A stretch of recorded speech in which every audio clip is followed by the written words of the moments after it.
السلام علیکم، welcome to novels Urdu library channel. آج میں آپ کے لیے ناول جو میرے چینل پر ایپیسوڈ وائز چل رہا تھا اس کی ایپیسوڈ 5 لے کر آئی ہوں۔ اب یہ ناول کیونکہ دوبارہ سے کنٹینیو ہو چکا ہے تو اس کی ڈیلی بیسس پہ ایپیسوڈ آئے گی۔ امید ہے آپ کو یہ ناول پسند آئے گا، اپنی رائے لازمی دیجیے گا۔ تو یہ ناول پہ شروع کرتے ہیں اس کی قسط نمبر 5 کو۔ ناول کا نام ہے تیری عشق کا آنچل، اس کی رائٹر ہے آسمہ سعید اور قسط نمبر 5 ہے۔ کسی نے سچ کہا ہے کہ اگر زندگی میں من پسند آسانی سے مل جائے تو زندگی کی اہمیت کوئی نہیں جان پاتا۔ یہی حال زمار بیگ کے ساتھ ہو رہا تھا۔ محبت نے اسے عرش سے فرش پر لا کر کھڑا کر دیا تھا، لیکن وہ اس بات سے بے خبر تھا کہ یہ فرش اس کے لیے کانٹوں سے بھرا ہوگا یا پھولوں سے۔ گاڑی میں گہری خاموشی تھی۔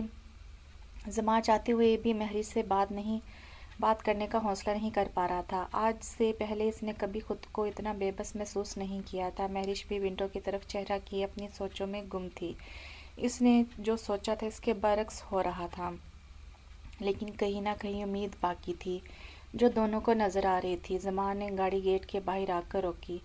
میں ساتھ آتا ہوں تمہارے، زمار نے سیٹ بیلٹ اتارتے ہوئے کہا تو مہرش کے ہاتھ وہی گاڑی کے دروازے کی لوک پر رک گئے تھے۔ نہیں، اس کی ضرورت نہیں ہے، میں ہینڈل کر سکتی ہوں۔ مہرش کی اس بے رخی سے جواب دینے پر زمار کی سانس وہیں رک گئی تھی۔ آنکھوں میں آئی سرخی میں مزید اضافہ ہو گیا تھا۔ وہ انسان جس نے آج تک کسی کا دل نہیں دکھایا تھا اور نہ ہی کسی کے جذبات سے کھیلا تھا، آج اس کا اپنا وجود بکھر رہا تھا اور اپنے پر گزرنے والے اس احساس کو اس نے ذرا بھی ظاہر نہیں کیا تھا۔ چہرے پر پھیکی مسکراہٹ لیے اپنے حلق کو ترک کرتے ہوئے مہرش کی طرف دیکھا جس کی پشت اس کی طرف تھی۔ اوکے، زمار یہ کہتے ہوئے گہری سانس کے ساتھ مہرش کی طرف اپنا ہاتھ بڑھایا، جیسے وہ اس بات کی تسلی چاہ رہا ہو کہ تم بس کچھ دیر کے لیے ہی تو مجھ سے دور جا رہی ہو۔ اتنے میں مہرش گاڑی کا دروازہ کھول کر باہر نکل چکی تھی۔ کتنا درد بھرا تھا اس لمحے میں کہ وہ اپنی محبت پر اپنی مرضی بھی نہیں کر سکتا تھا۔ اپنے خالی ہاتھ کو پیچھے کرتے ہوئے زمار نے گہرا سانس لیا اور مہرش کی طرف دیکھا جو گیٹ کے اندر چلی گئی تھی۔ مہرش کے اندر جاتے ہی زمار نے گاڑی کی اسٹیئرنگ کو اپنے دونوں ہاتھوں سے مضبوطی سے پکڑا۔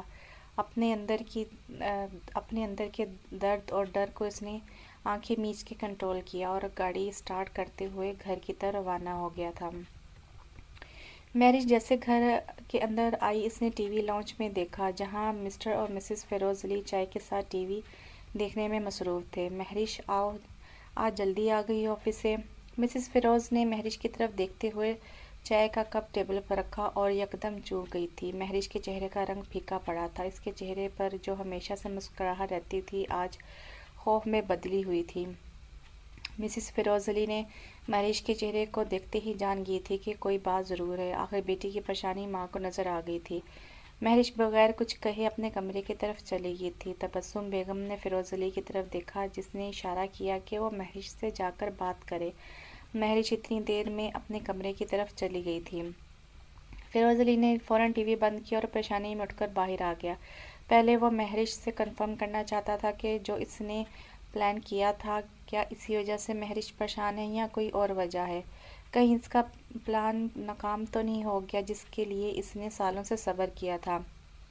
مسز فیروز مہرش کے پیچھے اس کے کمرے کی طرف چلی گئی تھی۔ کمرے کا دروازہ کھلتے ہی اس کی نظر بیڈ پر اوندے منہ لیٹی مہرش پر پڑی۔ مہرش کیا ہوا؟ تم کچھ ٹھیک نہیں لگ رہی۔ مسز فیروز نے آگے بڑھتے ہوئے مہرش کے کندھے پر ہاتھ رکھا۔ ممی سب کچھ برباد ہو گیا ہے، سب ختم ہو گیا، میری ساری محنت ضائع چلی گئی، ڈیڈ سے کیا ہوا وعدہ میں پورا نہیں کر سکی، میں نے بہت کوشش کی لیکن میں ناکام رہی۔ مہرش نے اٹھتے ہوئے اپنے دونوں ہاتھوں سے اپنے سر کو پکڑتے ہوئے کہا، بات کیا ہے؟ کچھ تو بتاؤ۔ مسز فیروز نے مہرش کی حالت دیکھتے ہوئے پریشانی میں کہا، ممی کیا میں ایک بات پوچھ سکتی ہوں آپ سے؟ مہرش نے اپنی ماں کی طرف دیکھا۔ ہاں پوچھو، مسز فیروز نے جواب دیا۔ میں ہمیشہ اس بارے میں سوچتی ہوں کہ آپ نے میرے ڈیڈ سے شادی کیوں کی تھی جب انہیں چھوڑنا ہی تھا آپ نے؟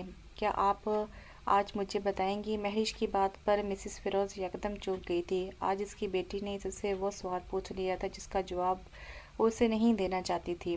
بس اتنی سی بات؟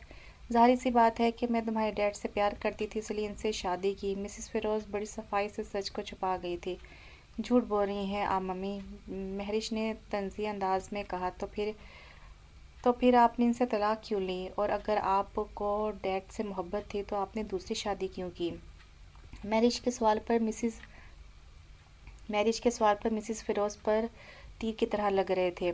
وہ کیسے اپنے ماضی کو اپنی بیٹی کے سامنے بیان کرتی؟ اس کی زبان کو تو فیروز علی نے تالے لگا دیے تھے۔ میں سچ بول رہی ہوں مہرش، میں اس وقت تمہارے ڈیڈ سے بہت محبت کرتی تھی، لیکن مجھے اس بات کا علم نہیں تھا کہ بہت سے لوگوں کے جذبات اور احساسات کھوکھلے ہوتے ہیں۔ جیسے ہی وقت بدلتا ہے کہ وہ جذبات بھی دم توڑ جاتے ہیں۔ مرد ہمیشہ خوبصورتی پر مرتا ہے، اور میرے ساتھ بھی ایسا ہی ہوا تھا۔ جیسے ہی تم پیدا ہوئی میرے وجود میں بہت سی تبدیلیاں آنے لگ گئی تھیں۔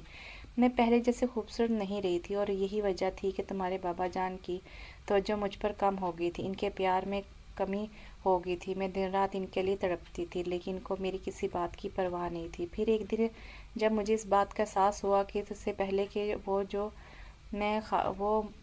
وہ مجھ میں خامیاں نکالتے اور بلا وجہ برا بھلا کہتے اور اپنی نظروں سے دور کر دیتے، میں چپکے سے ان سے الگ ہو گئی تھی۔ جو رشتہ گلے کا توق بن جائے اسے اتار دینا چاہیے، اس سے پہلے کہ وہ آپ کی آخری سانس کا سبب بن جائے۔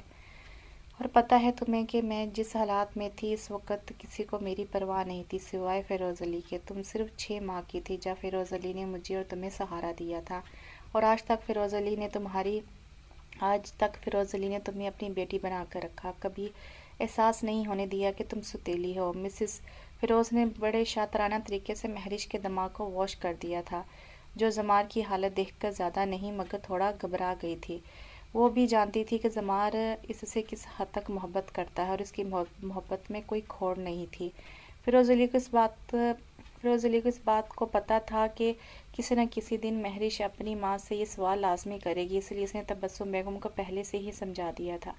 مہرش نے اپنی ماں کی بات سن کر گہری سانس لی اور اپنی ماں کی طرف دیکھا جس کی آنکھوں میں نمی تھی۔ ممی اب ڈسٹرب مت ہو، میں تو بس ایسے ہی آپ سے پوچھ لیا۔ وہ دراصل آج بات ہی ایسی ہوئی ہے جس کی وجہ سے میں یہ پوچھنے پر مجبور ہو گئی تھی۔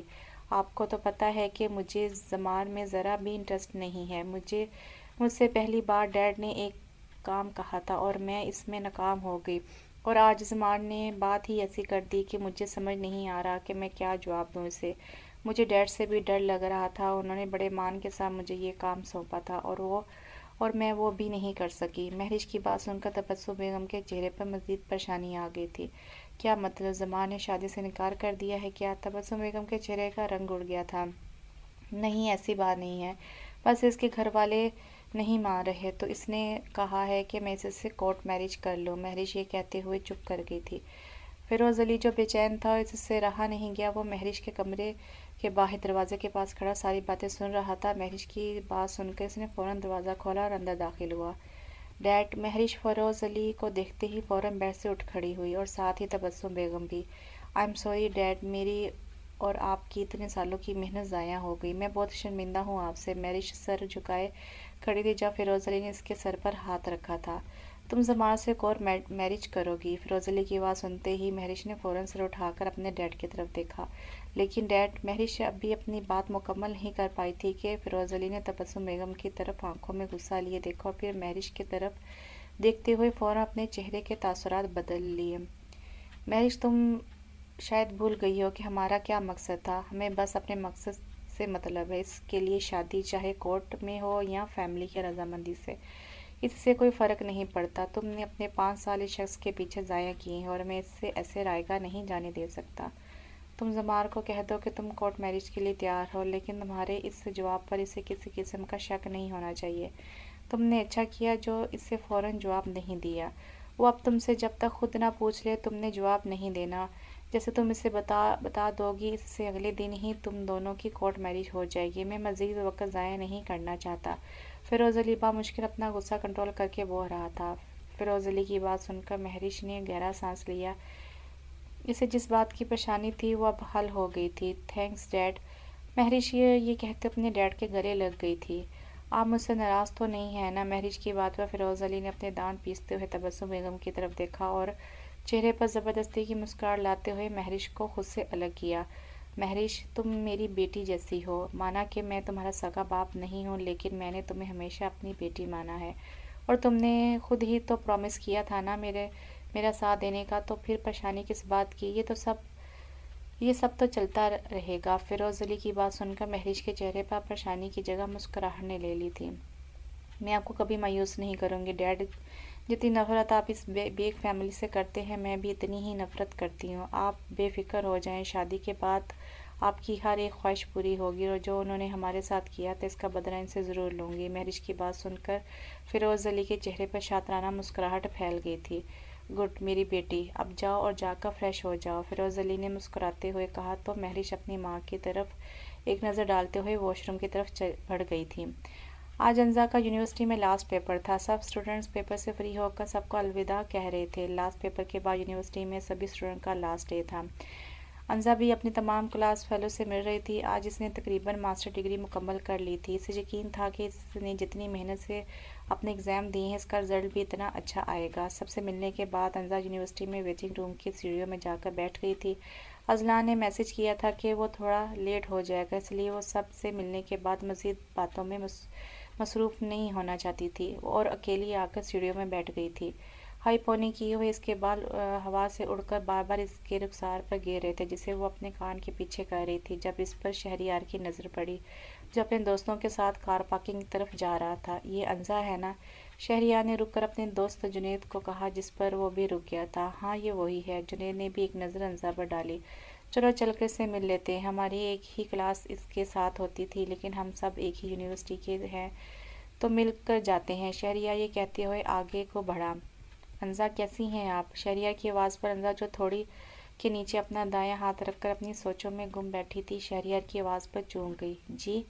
انزا نے حیرت سے شہریار کو دیکھا۔ وہ کلاس میں ہوتی تو تھی لیکن اس نے کبھی کسی کو نوٹس نہیں کیا تھا کہ کون کلاس میں ہے اور کون نہیں۔ اپنے گرلز گروپ کے ساتھ ہی وہ ہمیشہ رہتی تھی۔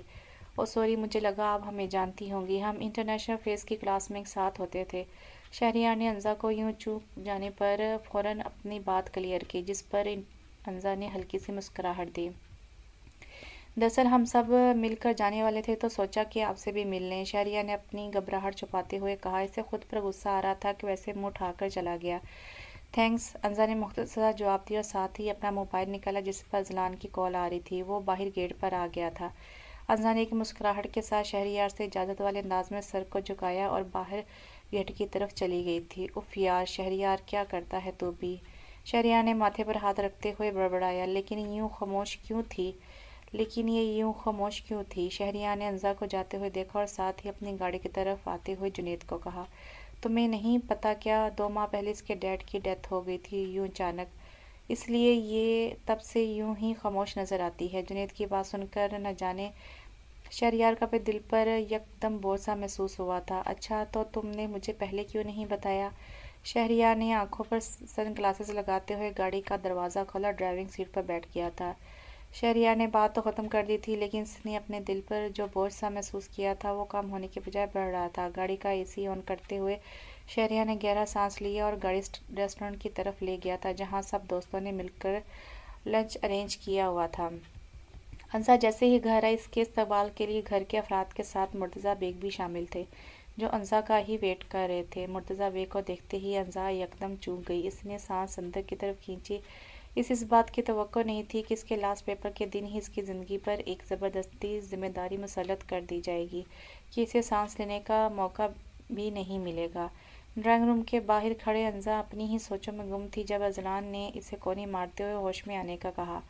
السلام علیکم۔ انزا نے خود کو سنبھالتے ہوئے فوراً مرتضیٰ بیگ کو سلام کیا۔ آؤ میری بیٹی، یہاں آ کر بیٹھو۔ مرتضیٰ بیگ کی بات پر انزا جا کر صوفے پر بیٹھ گئی تھی۔ کیسے ہوئے آپ کے پیپرز؟ مرتضیٰ بیگ کے پوچھنے پر انزا نے ٹیبل پر نظر ڈالی جہاں چائے کے ساتھ مٹھائی کی پلیٹ بھی رکھی ہوئی تھی۔ وہ سمجھ گئی تھی کہ آج بھی اس کی زندگی کے فیصلے کی آخری سیڑھی بھی اس سے پوچھے بغیر رکھ دی گئی تھی۔ جی اچھے ہوئے ہیں۔ انزا کے جواب پر مرتضیٰ بیگ نے مسکراتے ہوئے پلیٹ سے مٹھائی کا ایک ٹکڑا اٹھایا اور انزا کی طرف کیا۔ لو منہ میٹھا کر لو، آپ کے پیپرز بھی اچھے ہو گئے ہیں اور آپ کو ہم نے ہمیشہ کے لیے اپنی بیٹی بھی بنا لی ہے۔ بس 1 ہفتے کی بات ہے، اگلے سنڈے آپ کا نکاح ہے۔ مرتضیٰ بیگ کی بات نے تو انزا پر پہاڑ گرا دیا تھا۔ اس نے چونک کر سب کے چہروں کی طرف دیکھا جو چہرے پر مسکراہٹ لیے بیٹھے تھے۔ کیا اتنی جلدی ہے مجھے گھر سے نکالنے کی؟ کاش بابا جان اور ماں ہوتی تو شاید یہ سب نہ ہوتا۔ آنکھوں میں نمی لیے انزا نے بامشکل مٹھائی کو اپنے حلق میں اتارا تھا۔